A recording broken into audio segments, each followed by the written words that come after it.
செய்திகள் வாசிப்பது சரவணன். நீலகிரி மாவட்டத்தில் வாழும் படுக சமுதாய மக்களின் குலதெய்வமான ஹிரையோடையா திருவிழா கோலாகலமாக கொண்டாடப்பட்டது.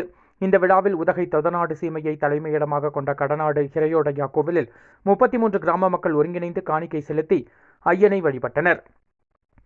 இதேபோல் ஒன்னதலை, கக்குச்சி, பனகட்டி, கம்பட்டி மற்றும் டீமணியட்டி கிராமங்களிலும் விழா கொண்டாடப்பட்டது. நேற்று காலை விழா நடைபெறும் கிராம கோவில்களில் இருந்து சற்று தொலைவில் உள்ள வனப்பகுதியில் அமைந்துள்ள ஆண்டுக்கு ஒருமுறை மட்டுமே திறக்கப்படும் பனகுடிக்கு வனக்கோவில் சங்கொலி எழுப்பி பக்தர்கள் சென்றனர். அங்கு பிரம்புகளை உரசி அதிலிருந்து வெளியேறிய தீப்பொறியில் நெய் தீபம் ஏற்றிய பின் முதல் கன்றுக்குட்டி என்ற பசும்பால், கொம்புத்தேன் மற்றும் தும்பையை வைத்து ஐயனுக்கு சிறப்பு பூஜை நடத்தப்பட்டது.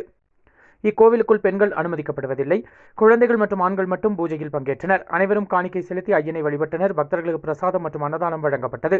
பூஜையை முடித்த பக்தர்கள் மீண்டும் சங்கொலி எழுப்பி கிராம கோவிலுக்கு ஊர்வலமாக வந்தடைந்தனர்.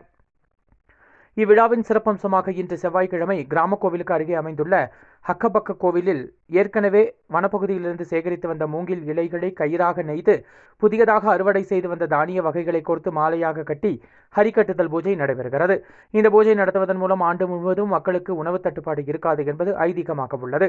இந்த விழாவினையொட்டி நீலகிரி மாவட்டத்தில் படுக சமுதாய மக்கள் வசிக்கும் கிராமங்கள் விழா கோலம் பூண்டுள்ளன. கோவை நீலகிரி செய்திகளுக்காக எமது சிறப்பு செய்தி ஆசிரியர் தமிழ் வெங்கடேசன்.